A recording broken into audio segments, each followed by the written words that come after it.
That's a real. Look at your calendar. Your most busy day. That's it. Yep.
fix that. Boom, boom, boom. Maybe we have it now.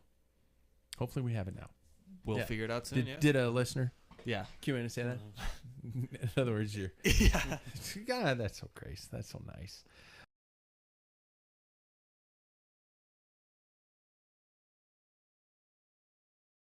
These days, something's wrong with my software. So give me a millisecond here as I fill time. Yeah, right. So you guys, let's take a moment to mention, although that Jack isn't here, he will be gone for a spell as he has a side job on the west side. But Jack has finally has a new bike, and I believe that I have an applause? I do have an applause. His bike is as old as time. Bike is old as time. It's an Argon 18. Mm-hmm. Gentlemen, does anybody have any knowledge or experience of Argon 18s? I had a teammate that had one for a while, got stolen out of his garage, and now rides a Pinarello. That's as close as I can get. Good testament we have there. There you go. He liked it.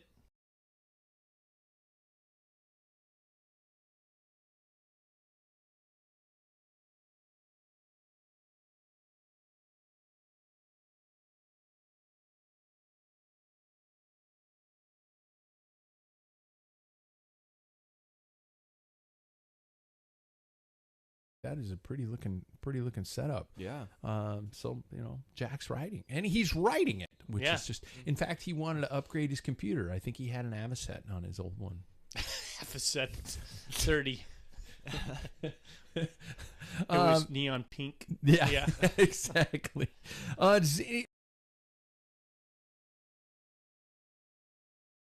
I'll start. I rode the last of the Wednesday night mountain bike race series I rode last Tuesday. I rode last of the Wednesday night mountain bike race series on Wednesday. Big kudos to our friends at the Wednesday night mountain bike race series. It was a really cool series of events. It always goes off well. If you ever want to see where cycling is growing, go to mountain biking. It's absolutely out of control with kids and parents and stuff like that. It is the most. You never would have thought sending a child out to bounce off rocks and trees is more safe than being a road cyclist, but it's huge right now, and so it was congratulations to those guys on another great series. And I did that on Wednesday, and then I did nothing until Saturday, and I did nothing Sunday and Monday because I'm a wuss. And I was gonna ride today, but I felt guilty. My wife's. She's really good at it. She's really good at making me feel bad about wanting to go ride my bike when there's stuff to be done around the house, because there is a shitload of stuff to be done. My wife went to that same school she went to learn that. How'd the ride week go?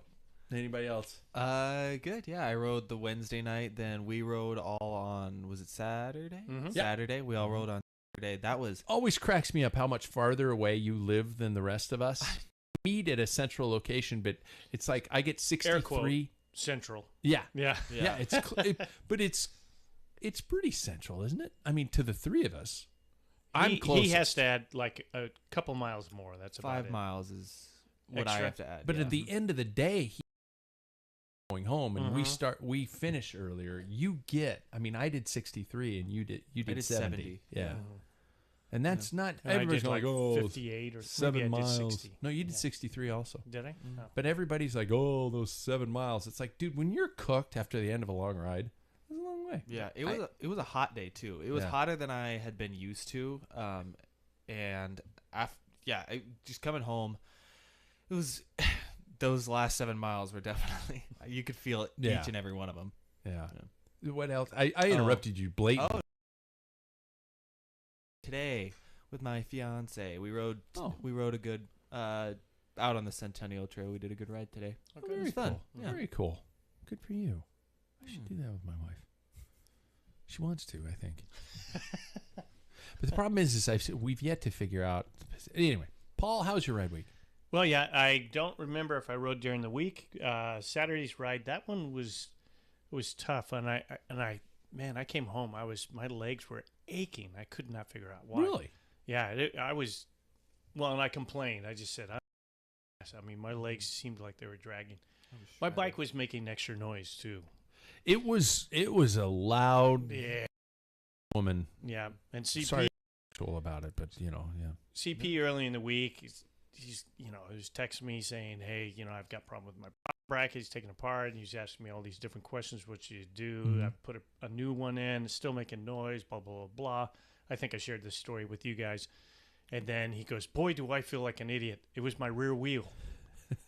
And so I'm sitting here thinking the whole time, telling you guys, I got it. I know in the rain, it's down. It's a BB86, press bottom bracket. I know that's what the noise is, So when I woke up Sunday, I thought, well, I'm going to take it apart and then take a look at it, clean it up, that type of thing, and then go out for a ride. And I thought, well, wait a minute. CP said it was his rear wheel, so I put in one of my backup wheels, and there was no noise. No shit. No noise. And I'm like, wait a minute. I'm going to go back to my original wheel. And I put that one in there. No. So I'm thinking there might have been, my wheel might have been a little bit out of the dropout, which was causing the noise. Might be. I don't know. It was only when you were out of the saddle. It wasn't when you were putting hard pressure in the saddle. Both ways, yep. I rode both of them. And so I thought, well, crap, I'm going to take this thing out for a ride. And so I suited up, pop the old wheels in there, standing up, cranking it up because I live a little bit halfway up the South Hill. Yeah. No noise. So I'm tapping out of rhythm, going down high drive. I look over my sister's house, and there's my mom's car, who I haven't seen for a while.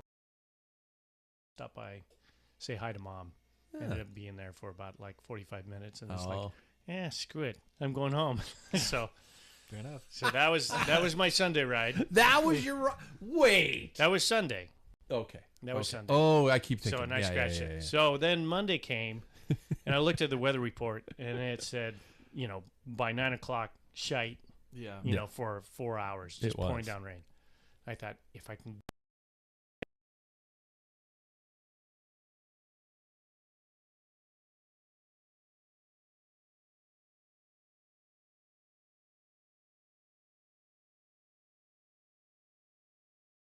And so I did a small little loop. People locally always call it the Hangman Loop, and I had absolutely just kind of one of those emotional great rides mentally, that it's like lift my spirits in the probably the worst cold, miserable situation I've been for at least a year. So I was just like, I'm trying to think of the question to ask you, because it's like, are you crazy? No, because I think I've experienced, the same thing. We all pride ourselves on doing a sport that includes a fair amount of suffering. And, we've all got this bizarre egotistical mentality that thinks that, if I'm going out in horrible conditions, it makes me tougher. It makes me a badass, blah. But you when you walked in tonight, you were talking about it almost like it was like a religious experience, in terms of that. And so I'm just trying to figure out, what was it about? I think it drew me back because I was thinking it put me in a position when the very first stage race I ever did was, the 22nd of this month in 1986 was my very first race. So that's 36 years ago. And so, and I was just thinking about, man, I've been doing this for a while. Paul was racing before you were born, Jackson. Yeah, seriously. Quite some time. So, and then I started thinking back, and then my very first stage race was up at Sandpoint. They used to have Farragut Park. There's this loop, and it was raining exactly the way that it was on Monday. It's stinging your legs, and I had crap gear because it's my second year into racing. I remember doing 40 miles an hour to a right-hand corner, grabbing, both binders, and going into the corner. And there's a pack of 70 of us going in that corner. And at that point, I remember that was a big click for me. It's like, this is so cool. I love what I'm doing.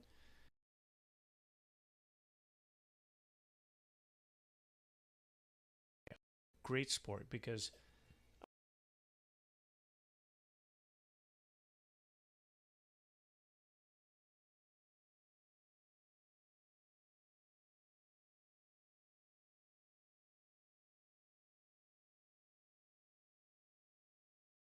Manchester United. It's like, hey guys, you want to do a pickup game at what the fuck, Key Arena. Hey, you guys want to pick up?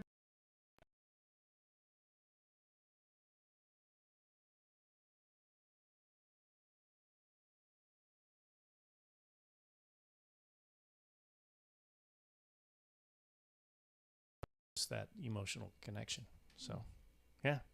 I like that. I'm slower now, way slower, but I'd like to contest. it's that true. one. I am slower. Jesus Christ! I got.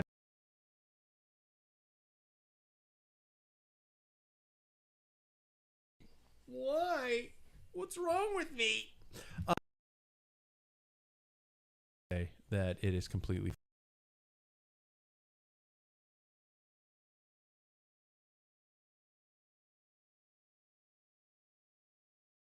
Not want to follow me around in an RV. So, and I also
of the nights I plan on.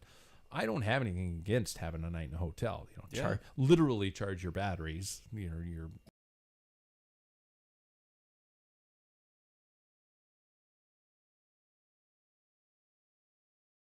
and just be able to go from there. So we'll see. Hopefully, I want to do it. So we'll see about it.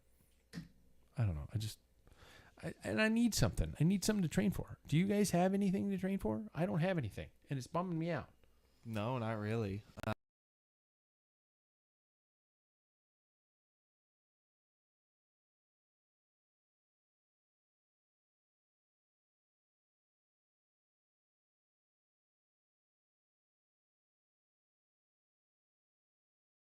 Really? Yeah. It's just I was really like gangbusters on like we got to win everything we enter into. And then after we like won the chafe, and I felt like that was a lot of like mental and physical energy that we put into that. After that, I was just kind of like, now I really got to like figure something out, like cuz I have so many like different personal things coming down as well, so it's just like it's a lot to stay motivated during these times. Makes me sad. I need something. Too bad we don't have a Tuesday night series or something. Yeah. I'm still hoping out personally that something will come for the 23rd. Isn't that when the courthouse crit down in Vancouver? Yeah. Yeah. I don't know how I'm going to wing it, but I'm still. Yeah. I mean, I'm doing intervals when I can and that type of thing for getting ready for it. That would be awesome if I could make it down. I got to get my shit together. I got to find something. And that's my own.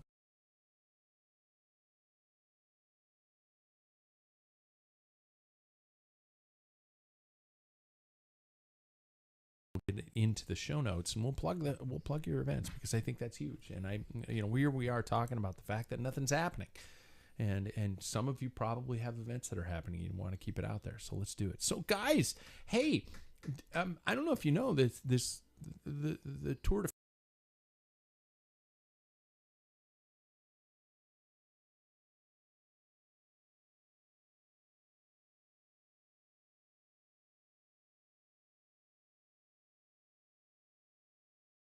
and that word is wout.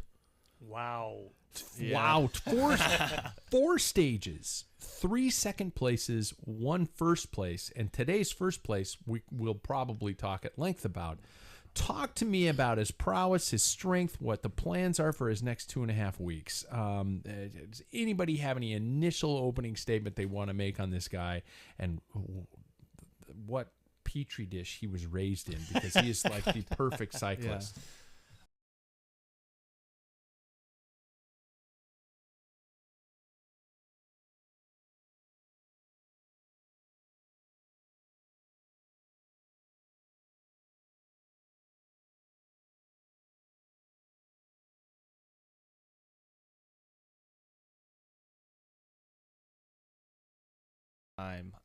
And then the fact that he can win a stage like a classic stage, it's kind of what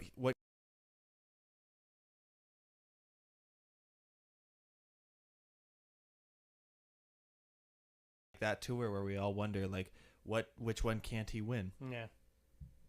I'm watching that attack today was just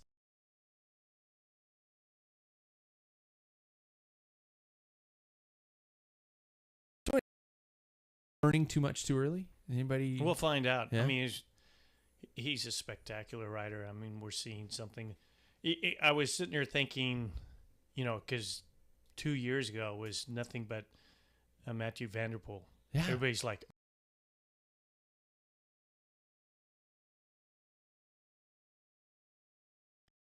I think he's been putting any effort. So He also I rode the think he's Giro. targeting. I think he also rode the Giro, which we're Yes, he finding did. out is truly a drain on the system. Yeah, without a doubt, maybe he needs recovery, or I don't know what his plans, but he's going to show his face here pretty soon. But Wout, he's not a prolific winner. Like when Van Der Poel goes out.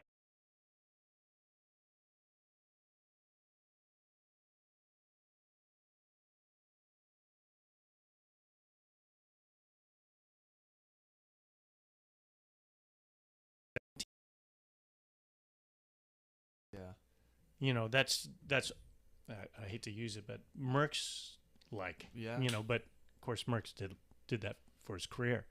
But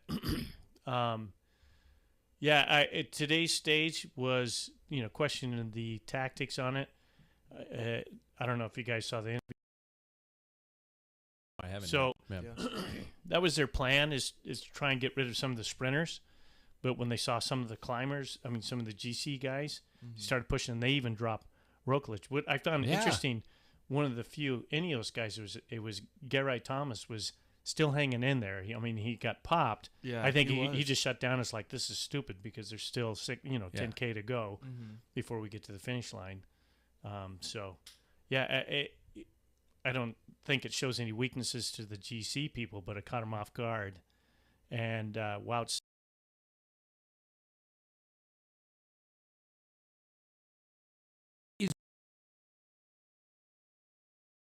the goal.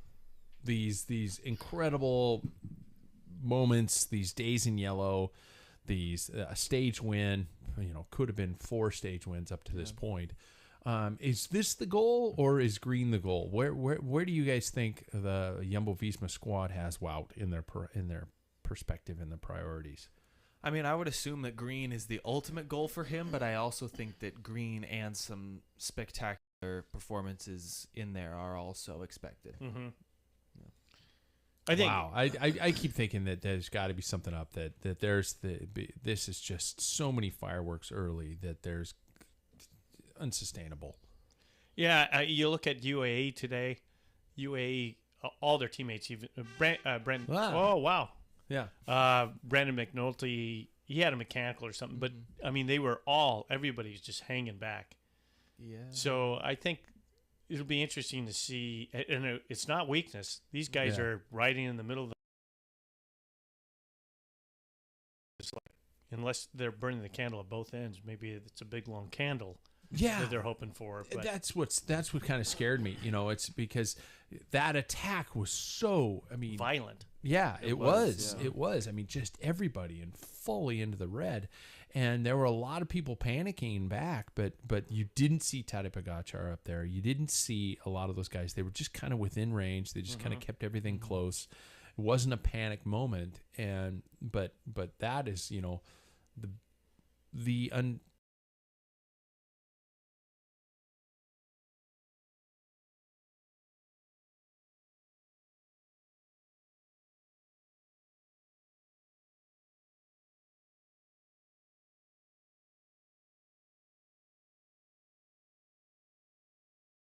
scenario where all of the matches in the match book count. Yeah. Today was a match yeah that they have that they don't have now because they decided we want a burn it. stage win. Yeah. yeah.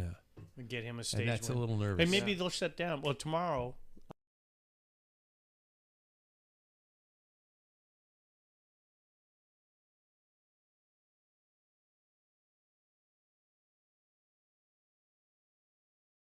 See how that unfolds. Opening TT surprises. How about well, I guess we could say how about Lampard. Oh, I thought you were going to mention this sock helmet thing. Well, I was going to That's ask a you about surprise. Yves Lampard's socks, which basically looked like he was going full and just the overall first stage thoughts coming out of the gates. And I'm sorry to everybody trying to tune into the live stream. It's shit the bed tonight. So our YouTube channel is just absolutely terrible. But yeah, I think classic time trial, pretty boring to watch. I found except for the rain. The rain made it a little bit more interesting. Yeah. Poor Stefan. Oh. And We're gonna get to him. Yeah. I think it really. I don't know if I really love a first day time trial because then it really is just like, oh, it kind of can blow apart the field, which it didn't this time, which I was happy that it didn't. I mean, it did for some. Like Thibaut Pinot is pretty far off. Some other riders as well, which I'm not surprised about. But, And I don't think he's surprised No, about that. exactly. Yeah, I think But yeah, the rain just really made it the most interesting and keeping everybody upright. That Wout is here once again. I know we just talked about it, but Wout's here to kind of dominate, and then that. So is Pogačar, really. Everybody thought that once Roglic went, I was like, oh, Pogačar has to really keep it tight to be able to stick with Roglic, and then, yeah, it's just. I think it's going to be a really tough race between the two of them. Yeah. Yeah, I when I came to the TT, I actually tuned out because I had to go to work, but I saw Wout finish, and I'm like, well, that's.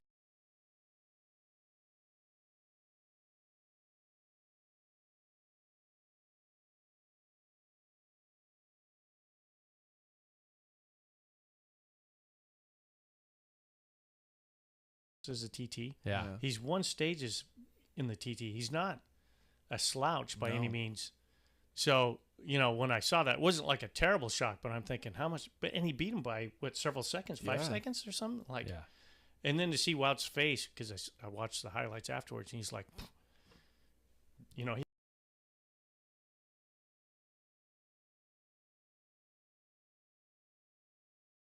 there's always ifs, had Wout gone the same time he did, blah, blah, blah, blah, who cares?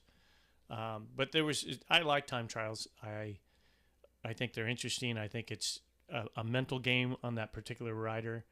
And I think there is a lot of technology in there, but I think it's more mental than the technology. And position does make a big deal on that. And Can I ask you guys about the fucking helmet? I think sock? we all discussed a lot of things about the helmet, and fuck. I understand it's going to be probably fucking beneficial, and these huge and not just the sock helmet, the POC time trial helmet is an atrocity. It looks like it's something that should be on a fucking Nintendo game. The new Specialized ones, big the ones that who Ineos. Cask. The huge. It looks like they had a special goggle on, like ski goggles on. Everything is absolutely atrocious looking. I don't know if there's a question here, because it's going to be beneficial, and it's obviously faster in a wind tunnel, and it's going to make a difference. But why? Why? Yeah. Why does everybody look so fucking stupid? I know. Well, I watched today. Quick Step Alpha Vinyl. They posted their first 3 stages and kind of like a GIF. Yeah. And watching their riders put the TT helmets on, and they were laughing at them. Really? I was like, "Ooh, Specialized." I was like, Quick Step, why did you keep this in the video? Yeah. Cut this, because they're like the biggest sponsor. But do you think there's anybody sitting at home right now going, "Holy shit, those are cool looking"? There has to be. Well, if Lampard would have won that don't ruin a bike. He used last year's, that don't ruin a bike ride with a swim before and a run after. Well, I mean, what's their target? I mean, I heard Rowan, who's the Cycling Tips tech guy, and he's big into TT, and he said I believe it was him, but I'm pretty sure that each helmet is unique to each rider's position. So the POC one that's developed was actually developed for one particular guy on the track, and it works for probably like Bessinger. Ashton Lambie. Yeah, because he's been riding. I don't think. Yeah, but there was a Watt team that was doing like national championship or national. Ashton rides for? No, this is a British team. Yeah, maybe he's on that. It's team like a now. different. Yeah, but there was like 4 brake guys who were doing the team pursuit. Okay. That I think that's what it was developed for. I could be wrong, but anyway, that helmet in a certain position is the most aerodynamic. But if you're a rider whose position is a little bit up, it's the worst helmet. Really? Each helmet is unique. Aero helmet is unique depending on your type of riding. And so in the industry, to me, they love one size fits all type of. It's easy for them and be on the cutting edge. So you throw a stinking sock over the top. And Specialized says the reason they had to have that is because it's so wide. It helps stabilize with this sock thing, stabilizes the helmet instead of going from side to side and losing. Sure. And it's like, seriously, if that's a problem? Now, getting to the cask one, I listened to What's Occurring with Geraint Thomas, and Luke Rowe, and they're teasing about him leaving his gilet on. Yeah. Yeah, and he's like, no one caught it. I forgot all about it. And he says, I'm about 2K in and going, oh, fuck. I can't take it off. You're in an aero bike. Yeah. Right? Yeah. There's you're the screwed. time it would take to take it off would ruin the drag. And it was exactly. raining and shit weather, and he could crash and do a. Probably gonna crash. Who would look dumber? Just finish. He said finishing with the gilet on, or crashing, trying to take it off because you forgot. So, but he said he was the most frustrating because the new cask helmet kept coming down over his eyes and he couldn't see because they were massive. Yeah, and so it's like this is the show where all the manufacturers are pushing out their new product. Yeah, and David Miller in his podcast was saying, it's cool to get prototypes. And supposedly, Stefan Bissinger had some prototype tires that he was testing on. Oh, yeah. So, and I found out also, listening in, he looks barely because of his helmet and his position. Yeah, well, that's what happened. Yeah, 2 times. Yeah. That he looks just only several meters.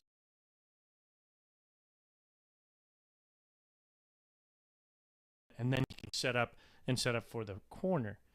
So that's his style, and he's always done and keep that extremely aero tuck. And he's extremely fast guy.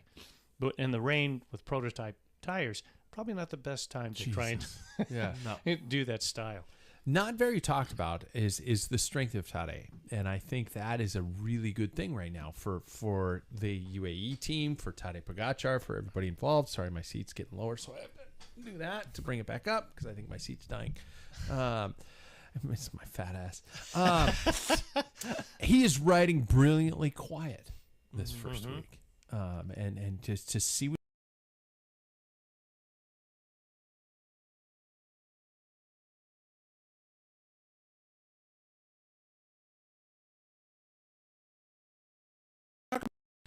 Sagan, how he looks, his attitude, his humor, and are we seeing the Peter Sagan of old in any way, shape, or form? I think he's feisty as he was back when.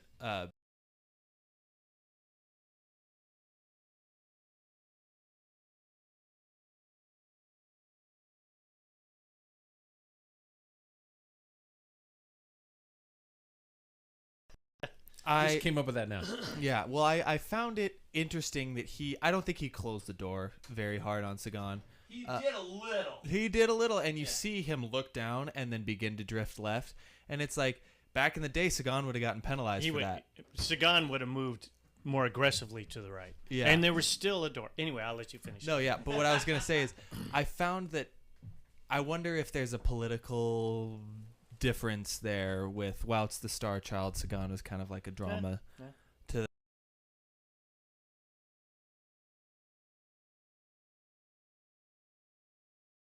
Sagan would have been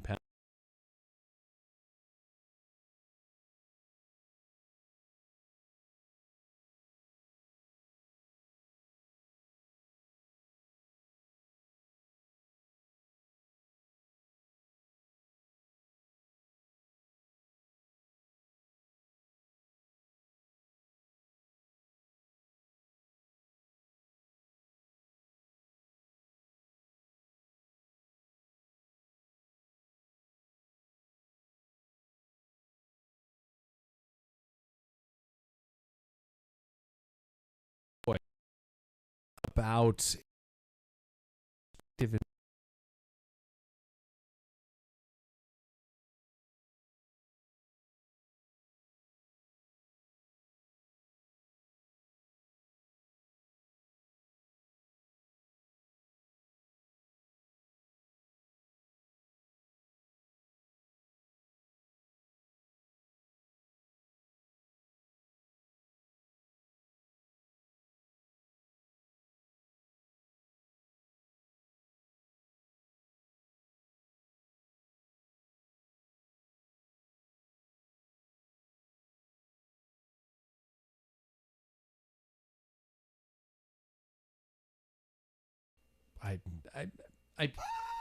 as somebody who picked that was perfect that I actually touched the pad.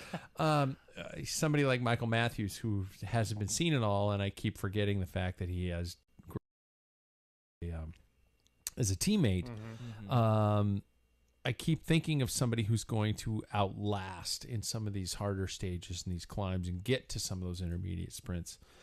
And I think Peter's riding like old Peter, where he could maybe potentially get to those, but I'm still not sure he has it in the tank to get through a lot of these mountainous stages. Yeah. But I know Fabio Jakobsen doesn't. Yeah. I know Caleb Ewan doesn't. I know Dylan Groenewegen. Are you fucking kidding me? I mean, he was getting shelled on a lot of these climbs today. And this is hypocrisy for me speaking this because, I can't either. But as far as the sprinters go, I think we're about to see a gigantic shift. Somebody like Wout could win green in Paris, but I don't think it's in the team's cards. That'd be interesting. Yeah. I think I'm wondering if that's part of the plan for him to grab green. His obligation for the yellow is going to turn once they hit the mountains. He's grabbing as many points as he can right now, intermediate, and when the cobblestones, it'll be see if he's going for the win, or whether he's going to be watching after his two GC guys. So he might have to. Yeah, and that might be some of their deal. When it comes to Sagan, it certainly would benefit. Even if you're second, all Wout has to do is crash out. He's in green. Yeah. And he's at number 8. You never stop thinking, well, he's 17 or 26 points ahead of me. Yeah. You never know what's going to happen. No, especially with this not race. that you wish that upon them, but But you a priority, and that priority is to win yellow in Paris. Oh, absolutely. And that Wout's objectives are going to be a second fiddle as we get closer and closer to these mountainous stages. Absolutely. So, yeah. And that's why I think they're trying to grab as many points as possible. Yeah. Now. Yeah. I'd like to comment on the sprint with Wout and please Sagan. Please do. So if you look at the way Wout is one of the most straight line sprinters you'll ever see. When he's throwing the bike around, it's not like all over the place. On that, obviously, he was in the center. The way things broke up was Michael Morkov He had no idea that he lost his man and was leading out Wout pretty much. And then Laporte broke to the left instead of the right. If you start looking at the way things happened, and that's what opened up the door for Jakobsen, is because it just like split open. Yeah. Wout kind of pointing in that direction to go towards the barriers because that's the safest thing. But his line is a gradual. It wasn't like sweeping his wheel. And when I saw Sagan, there was a nudge. He nudged, but there was still. I've seen him hit gaps thinner than that between the barrier. And the thing is that it took him out of his timing and his stroke, and that was the thing. But his line, although it wasn't straight ahead, it was the straight angle that he had. It was.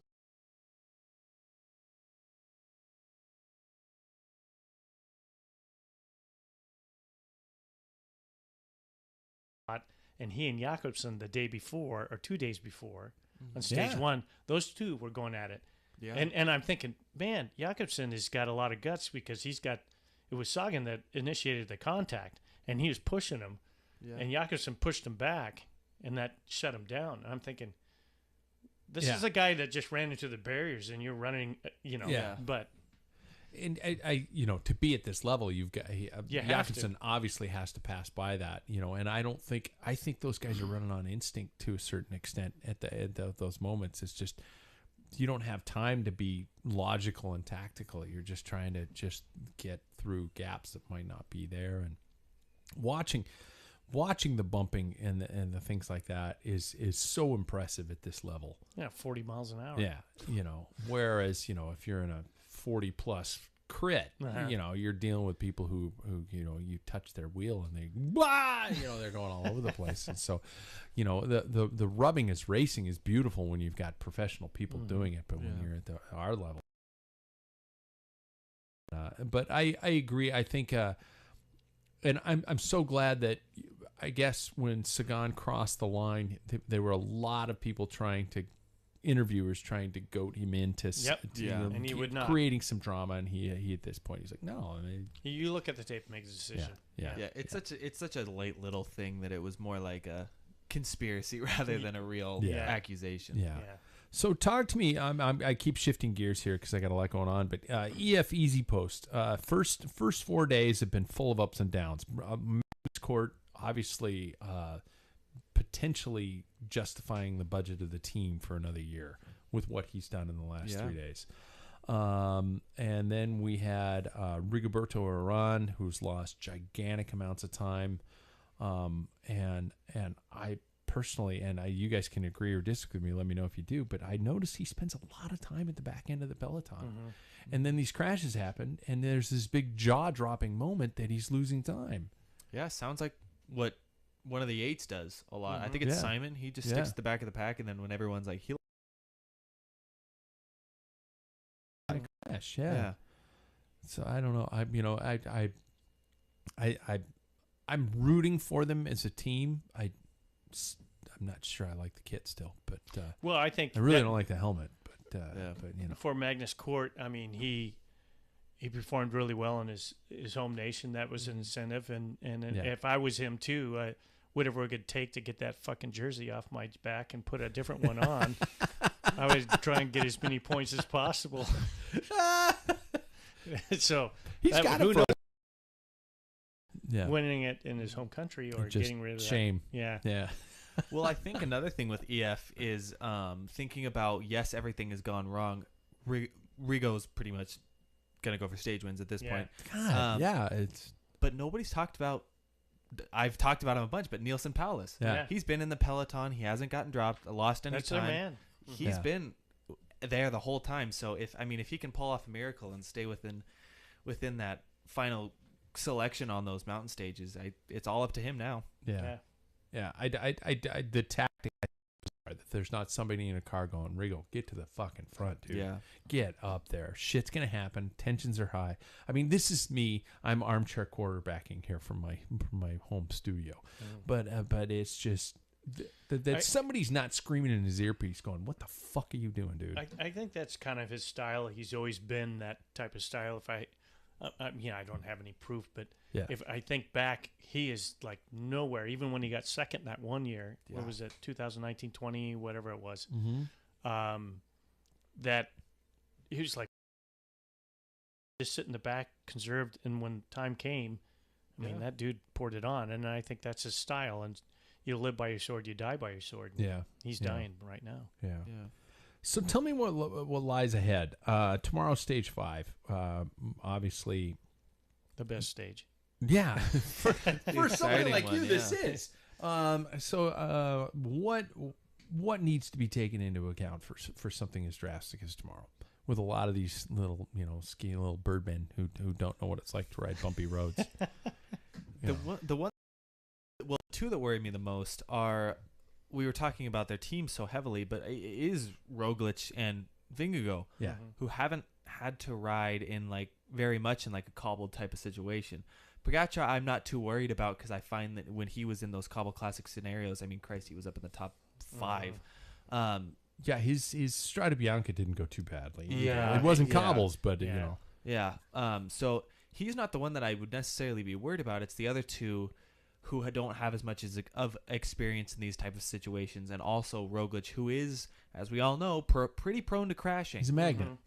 So those are the type of riders that I would keep very close eyes on, because it seemed like in the past couple of tours, when these type of difficulties have come up, usually Jumbo-Visma are the ones kind of to fall. Yeah. Sometimes. So I'm interested to see those type of riders. I mean, even Ineos, they have a pretty good team when it comes to this stuff. I mean, they have the winner of Paris-Roubaix and Philippe Ogana, who's a monster on anything surface. flat. Yeah. So it's going to be a really exciting race that could genuinely take riders that we thought could win the whole thing out of it entirely. I know, Paul, you've got something else to add to this, but do cobbles have a place in a Grand Tour like this? I know that's an ongoing question that's constantly asked. Well, I think, not always, but to mix it up, I think it's a good addition. You think back in 1903, they raced the whole thing on gravel pretty much. They didn't have roads, and they had to do their own support and all that type of thing. They had to raid cafes. There's things have changed, but I think the Tour to me was somebody who could time trial. Someone who could take on diversity, whether it's even the weakness, do come out the best you can in your weakness, whether it's climbing a hill like Miguel Indurain had to crush everybody in the TT and hang on to those big climbs where Chiappucci or whoever the climber was just trying to drill it. He had to. That to me is a good Tour rider, one that can finish no matter what your weakness and strengths are. Yeah. Pogacar, is there? I look at him. I'm thinking, is there a weakness? We'll find out, because there's a good mixture of this. We got cobbles. We're gonna have a long time trial. We just had a short time trial. Yeah. There's gonna be mountainous, rolling hills. So far, disappointment is no crosswinds. And I look tomorrow, and it doesn't look like there's 4 or 5 miles an hour. So 8 kilometers an hour winds. Is this still Tade's race to lose, in your opinion? Yeah. Yes. Is there anybody you see kind of waiting in the wings that's on the cusp of something big? I think Jonas Vingegaard is on the cusp of something. He looked pretty big. comfortable today when the hammer came down. He did. Yeah. And I think he shut down just for Roglic. Yeah. And for Wout. nobody else to change. Yeah, for he Wout. he was with Yates there, and he's like, I'm not going to close the door. Yeah. So I'm going to let Wout keep going. And that's the thing. I mean, a teammate is like, no, you have to chase. But also, I think he shut down is all teams are going to chase. Now it's just sprinters are going to chase down Wout. That just limits like 3 teams are going to chase down Wout. But if he was up there with Wout, the whole peloton would be like, alarm bells going off. Yeah. So, Yeah. it was a good move on his part. But he seemed pretty comfortable, didn't he? Yeah. He did. Shit. Yeah. Yeah.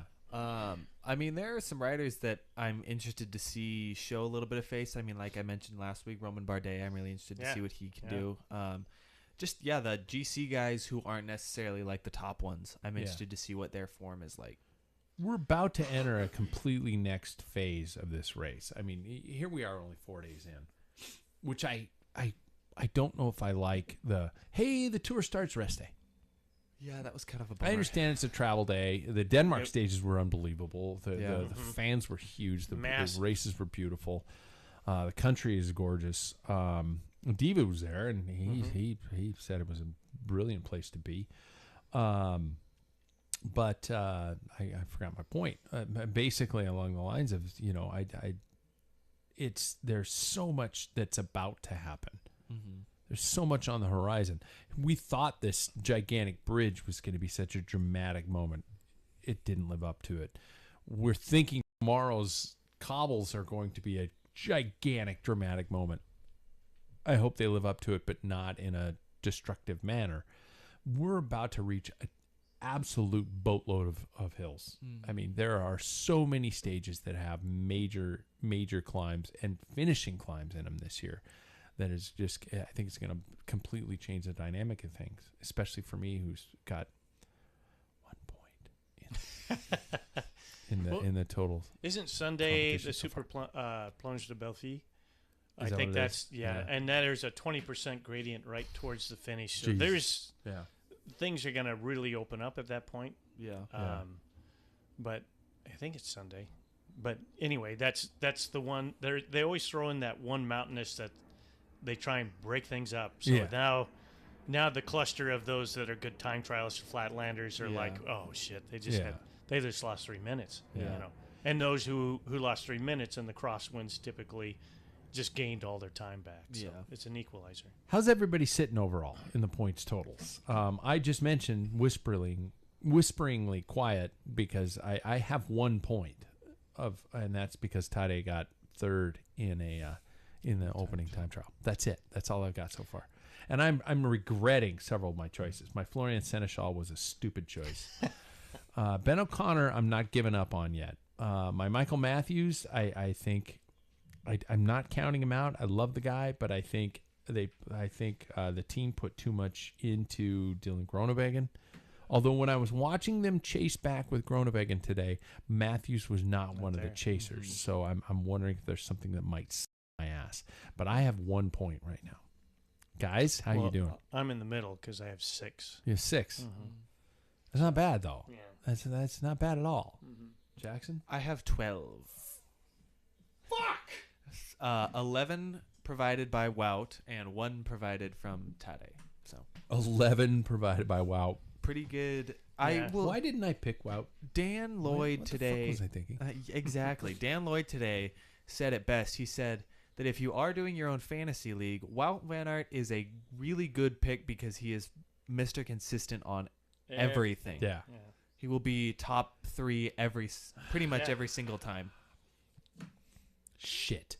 Speaking of Dan Lloyd, you mentioned Dan Lloyd. Talk to me, you guys, about the coverage you've seen. What do you guys think so far of things? I've been watching the GCN Eurosport coverage in the mornings, and then in the evening, my wife looks at me and she goes, "It's not July unless you put on Peacock version." Yeah. And we hear this stuff going on in the background, and the stages I've listened to. Or because I listen, I'm bouncing all around the house, getting dinner and stuff like that. But I'm impressed with the Peacock coverage. It's not bad at all. Who's doing the coverage? It's the play-by-play is more or less Phil and Bob. which I think is a great kind of team. I think Bob's got his chops for it. He's been doing it for a long time. And then in the booth, kind of this before, during, and after is Christian Van de Velde, Chris Horner, and I think Adrian Carson, who I think that's who it is. One of those generic sports guys with gray hair. Yeah. Who I don't think is doing badly, but and they have a different person on the moto this year. It's not Perino, which bumps me out because I really like having Steve on the moto. But that's about it. I haven't seen Frankie, and I miss Frankie because I liked his perspective and a soft spot for him. But Phil's. I'm trying not to make an old person's joke because there is an old person's joke that's in my head, but it feels a little more clear-minded this year. Yeah, and I don't think he's doing such a shabby job this year. It's not my go-to choice because I think GCN has it fucking covered. They're crushing it. You guys? I've been only watching on GCN. I like the rotating commentators because it doesn't just keep it. It doesn't keep it monotone the entire time, and every single one of their play-by-play announcers is very animated. I really like them. Carlton Kirby kind of pulled a bonehead move the other day when they were passing by. Was it? I can't. Shit, I'm pulling a bonehead move by not remembering who they passed by a memorial to a Danish cyclist, Rolf Anker Sorensen, I think it was. Oh yeah, yeah.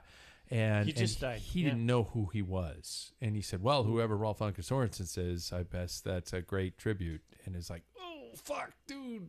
No. And the internet got all pissed off about it and things like that, and Carlton sometimes goes off on tangents that some people don't like and things like that. And I can't pronounce her name.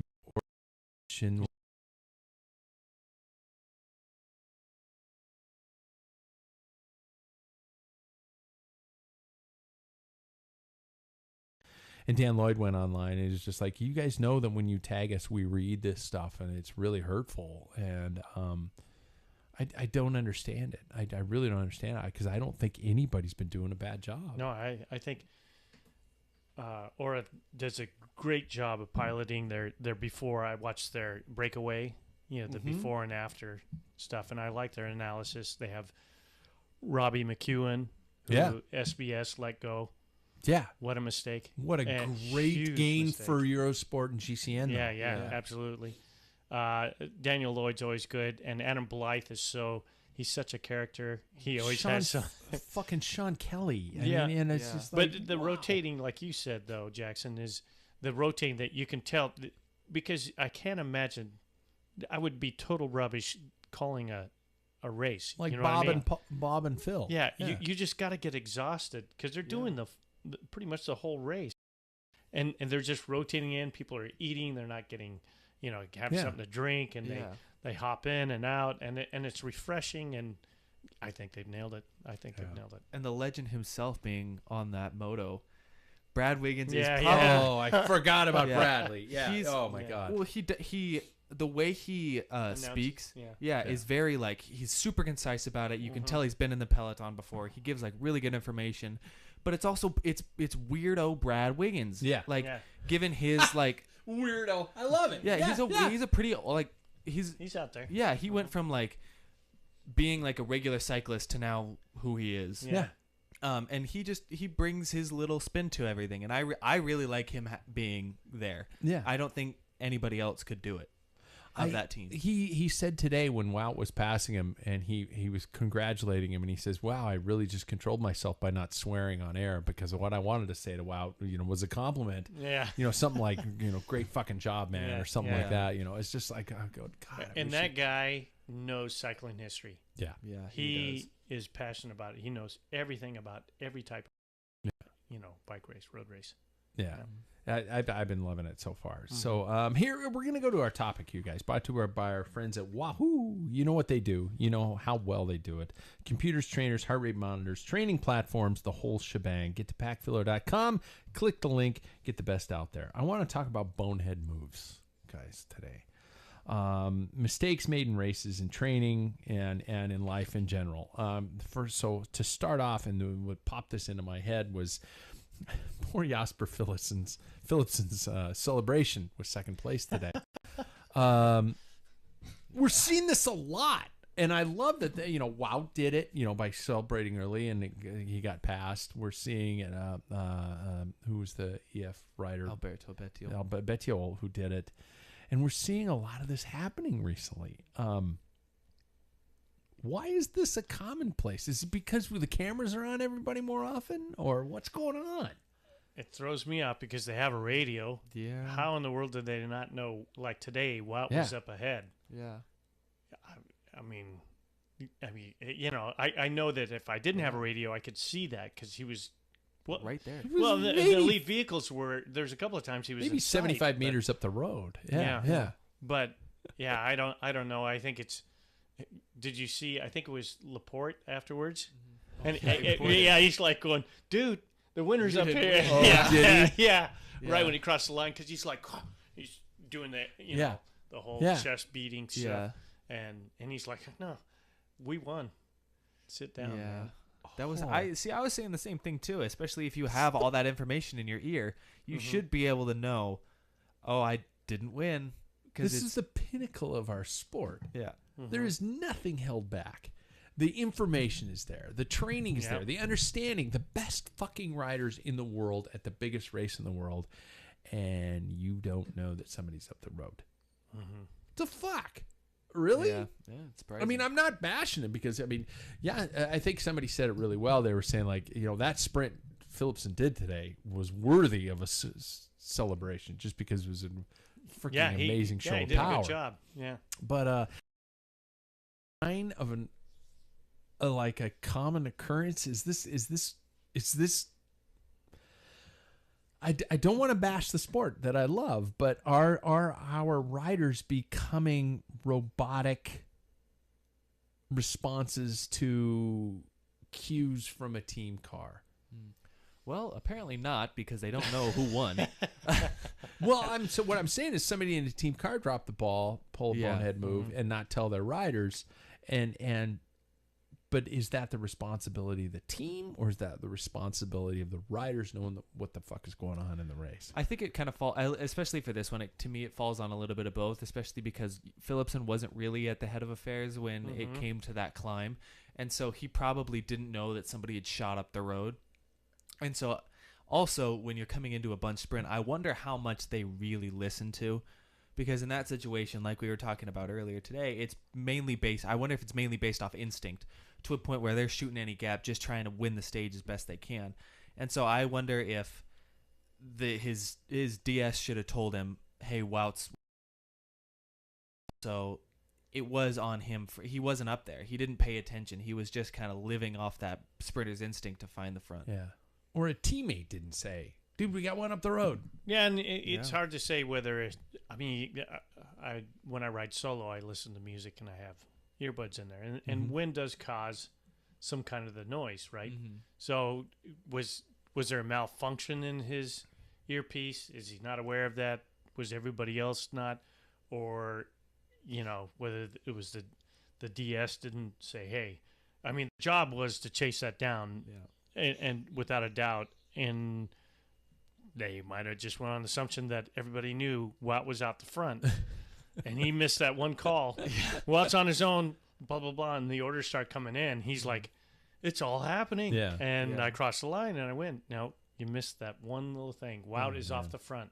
Yeah. And that was it. It's like the third or fourth time I've seen this happen this year at this level of the sport. It's just well, and surprising. it happened in the Olympics in the women's road race. Yeah. Van Vleuten. They didn't know she was off the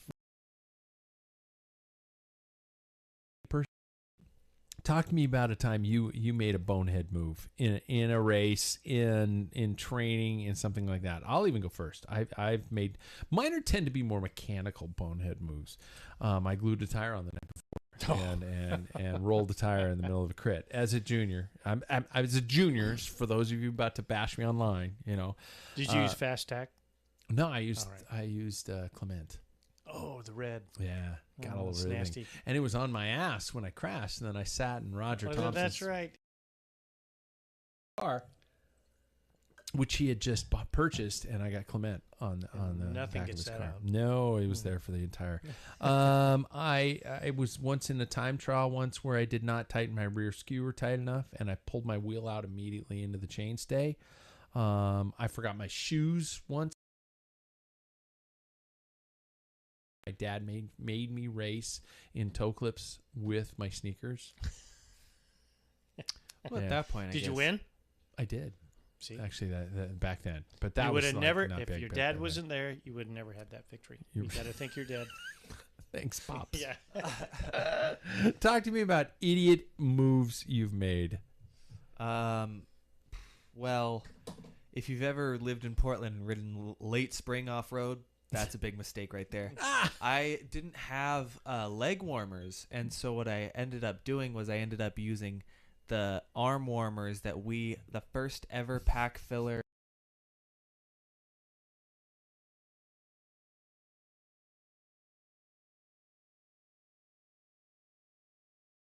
two years ago. And Dad's fat. no, your arms are just huge. And so that was a rough day. I tore my shoe cover that day.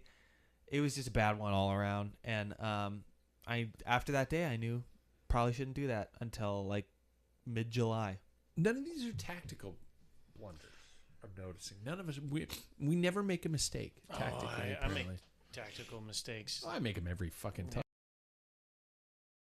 A mistake was starting that road race when it was 40 degrees and Tactical rainy. mistake is you quit too soon. Oh man, sorry, man. Yeah, you're right.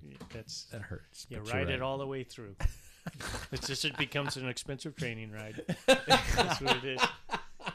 And you hate yourself thinking that sucked. Yeah, exactly. I paid for that. Yeah. Bonehead move, Paul. There's so many, and I've mentioned this before. Is the hardest crash, and I see both of you guys are empty, but when Team Spokane in 1990, there was a way going up front, and it was the Manitou Criterium, which is they had like a 40-mile-an-hour downhill down Bernard, and you had a right corner, then a left corner, and then the right corner by the duck pond. Yeah. And they had and it was rough, off cambered, and I was like, my legs were feeling good, and I knew I had to shut down the brake, and Roger was maybe 1-2 wheels behind me. I'm gonna drink for you guys. I poured a little in. Yeah. And just smart. They put plywood down over the top of the storm drainage with duct tape, and my front wheel hit just the corner of that and then kicked out, and it being off cambered, and I was probably at least close to 30 miles an hour, and I went down hard. And man, Roger made it through. He's like a cat. The guy always lands on his feet. He does. Oh, I got to drink again. Yeah, nothing left. Yeah. But I destroyed my bike. I destroyed my body and everything. It was just overzealous. I shouldn't. It was. I mean, I could have pulled him back, just being smart. But it was just like, I'm gonna do it right after this corner, and those guys would be notified. But no, I was just got a little crazy. This isn't really a bonehead move, but this is almost like a bizarre trend. When you talked about Bissiger with this time trial technique, Paul, this almost robotic mentality where I'm going to put my head down and I'm going to rely on the guy in the car behind me to tell me exactly when to turn and to go straight and to curve to the left, curve to the right because of this aerodynamic technique. Confidence in somebody, 30, 40 feet behind you, in a car calling these things. But, and I maybe because I don't understand it, I'm going to talk about it in terms of like, are you fucking kidding me? It's just, it sounds stupid. It sounds absolutely, it sounds like Russian roulette. Where you're putting all your, I am the engine, you are the driver. I don't understand it.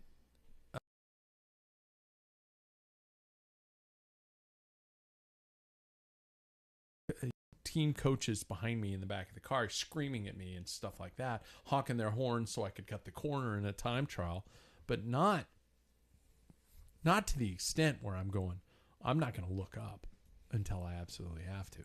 Yeah, I don't know if I could really function in that type of a situation. I think I need to know what's in front of me, and I don't know. Like, I would trust the other people to call it on the time that it needs to be, but I don't know if I would trust myself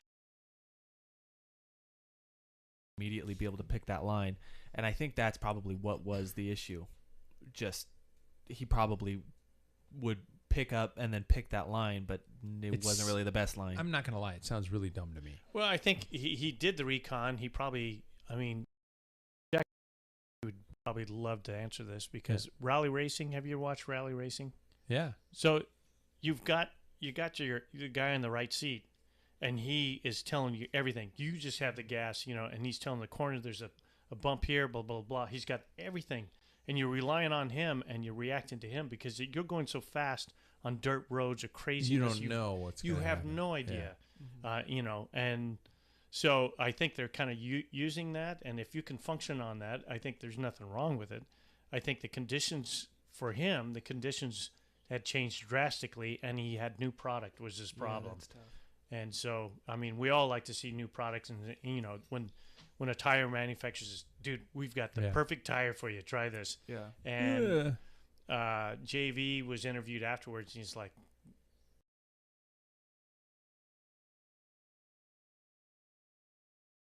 and if it really was the tires, then I really know what that's all about, because I told you guys a story about I bought some Mavic tubulars, and I put them on my wheel, and I had a brand new skin suit and a Criterium in his pissing rain. And I had seen like this big promotional thing that Mavic did, like what a skid pad is, what they do for cycling. I mean, for cars. Yeah. So how many G's before anyway. All suited like water on.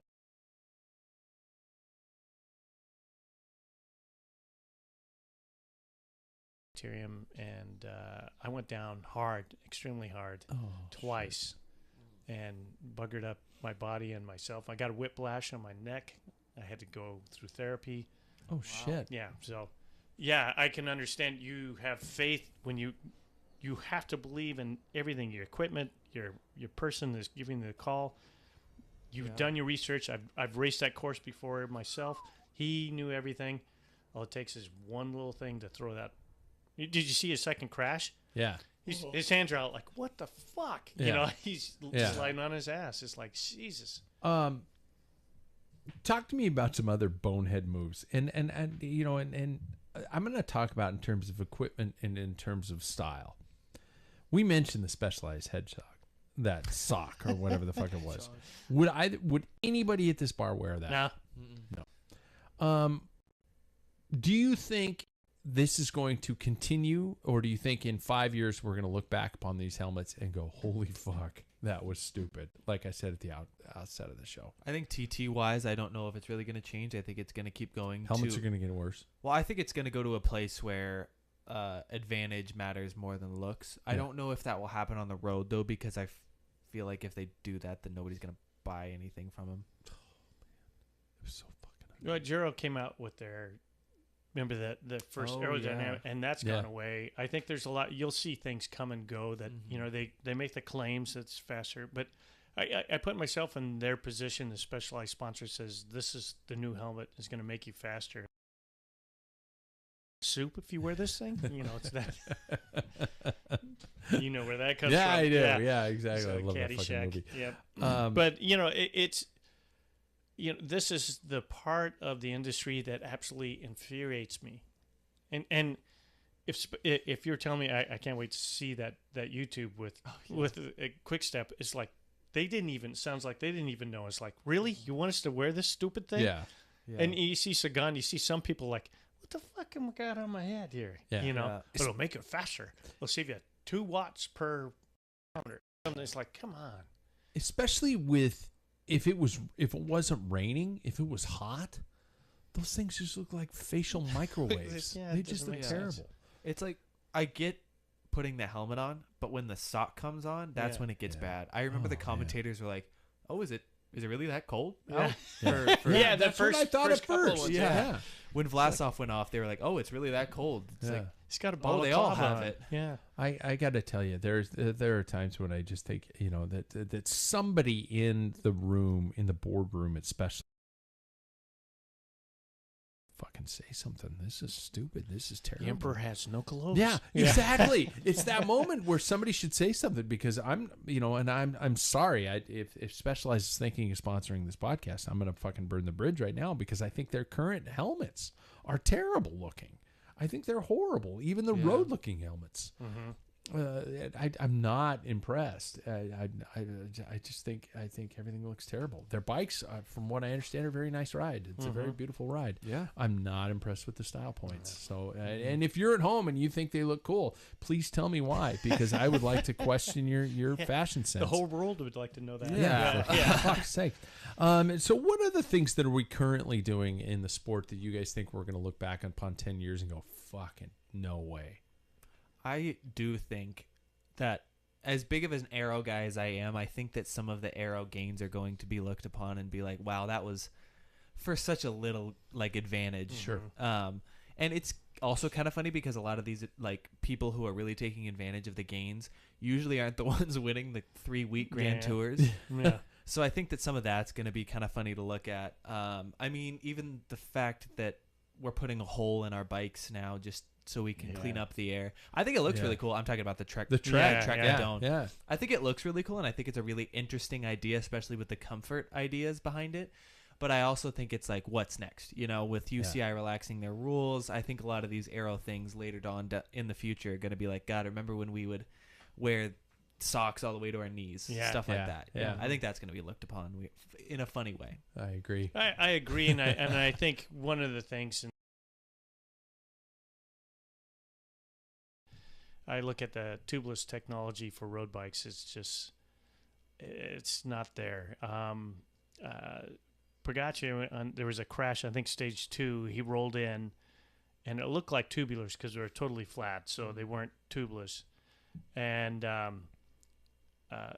Filippo Ganna he rolled across the line with 2 flats. Mm-hmm. He had one almost completely, and he ran tubeless for the first time. And how many times did we have pictures of tubeless rolling off? You don't hear about any. If you roll a tubular, there's a suspension involved. Yeah. But so far, if you flat or burp out, and then what happened to Roger? Drink. No, it's a big day for him. That's okay. I mean, you can go ahead and roll off a tubeless, and there's no penalty for it. That doesn't make sense. And the fact that for a standard, I know they're trying to gear things towards the average guy who's going to spend money, but if you put those foam deals in there compressed with air pressure, if they're not compressed yet, and you try and put a tubeless in there with that stuffed in there like a tube, right? Yeah. And then you're trying to get that on there, and then you got to get your freaking slimy shit in there.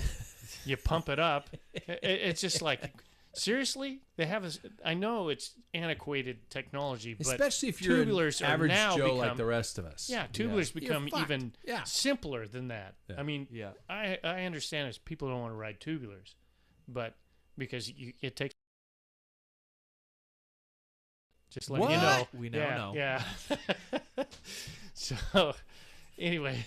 What? Yeah. Not a good idea.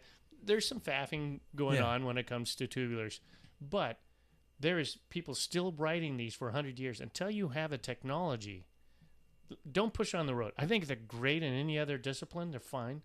Disc brakes, same thing. I think they're good in every other application. We're at this immediacy moment where everybody has to be the first in a new technology, and they have to shove it out as quickly as possible. What? Yeah, they're going to be here to stay. They're not going back. anywhere. Yeah, they're not going. So We're not going. I'll have to die with. Hopefully, I'll die before rim brakes are gone. Before we end with some fun, I do want to say that I do know the Giro d'Italia, the donut, is also happening this week, and I don't know about the other guys in this panel, but I haven't been keeping up, and and I don't know if that's an excuse, but I do want to say that, and I'd love to know your guys' opinion, just a real quick response in terms of it. And that's the shame that we're doing is a real quick response. The world's largest bicycle race, hands down, male or female, is happening right now. Mm-hmm. Is it a good idea to put on one of the world's largest women's bicycle races at the same time in another country, in another place? I remember when there used to be two Tours de France at the same time, where, for example, Marianne Martin won the first one, and they ran inside of each other, men's and women's edition of the Tour de France. I feel it is. Personally, and you guys can tell me what you think. I feel it's bad timing. I feel it's horrible timing. That you shouldn't, if you've got a 9-day race and you've got 23 days in July that are booked for the world's largest men's bicycle race, don't run it at the same time. But that's a huge gap for women's racing. So I don't know. Yeah, it's also tough because, I don't know where to put both of them. You know what I mean? Like at the same time, if you want to hold one, you got to have room for the other. But then I also think it's really tough timing that the Giro Donna is pretty much bookending what's going to be the first ever female women's Tour de France. Yeah, which is going to be huge. Yeah, and they are very close to one another, and so it is very similar to a do you race the Giro or do you race the Tour type of situation. Yeah. Because it's do you want to race the Giro Donna and the Tour, the Tour, because I know that Annemiek van Vleuten's trying to win. God, I gotta put my that was not intentional, everybody. But I know that Annemiek van Vleuten's trying to win both the Giro Donna and the Tour, and it's going to be really hard for her because they are very close together, and so timing is weird, especially during a time when, we're still during technically a time when it could be up and then gone immediately. And so I think finding time in a very busy schedule would probably be very tough. And I think it's tough because we all have an attention pull to whether it be one or the other. So it's tough. It's tough. Yeah. Well, I think like Jackson was talking about having them so close together is very unfortunate. ASO is a very powerful promoter, and they don't apparently care about that. But I think, in retrospect, I'd like what they're trying to do is just like the first stage is right after the men, and then it rolls out that way. And I think hopefully that's a system that works, but that really hurt this race. Yeah. So the Italian race is going to have to reschedule, which is unfortunate because that was kind of established a little bit before. And I think these are the growing pains of women's cycling. Hopefully it doesn't take anything away from them, and hopefully, a steady diet of women's cycling will go. But I can already say it's overshadowed for me the men's cycling Tour de France. It's all consuming. Well, it's inundating. From the time I wake up, I listen to podcasts at work. I'm going constantly on that, and because it's been established, and it's the show. It is it. It's like having the men's and women's World Cup at the same time. Yeah, you just don't do it. No. You're not that stupid, because I'm not saying one's going to dominate the other, but there's a good chance that you're going to exhaust your audience. Yeah, you can only watch so much cycling TV or keep up with everything, which is an unfortunate It really thing. Bumps me out because I'm from what I'm understanding, the race is going incredibly well, and Van Vleuten's riding incredibly well, and it's just. But I haven't been keeping up. I'm going to be blatantly honest to the listening audience. I haven't been keeping up. Yeah, I've been so absorbed in the men's tour. Well, and as somebody who's pretty involved in social media, it's also really interesting to look out and see that a lot of these teams haven't really posted about it. We're seeing a lot. For Jumbo-Visma, for instance, Marianne Vos has been at the pointy end of quite a few stages. Jumbo-Visma hasn't really posted about it. Trek Segafredo's been pretty good about it. They've always been really good about it, especially with the caliber of their team. But you definitely see more of Mads Pedersen getting second rather than Elisa Balsamo wearing the pink for a day. Yeah. So it's it's just buried. Yeah, in some of you that. can only hope that this is something to learn from. I mean, that's the best way to take it. But it's okay. It's already established. This was not ideal, less than ideal.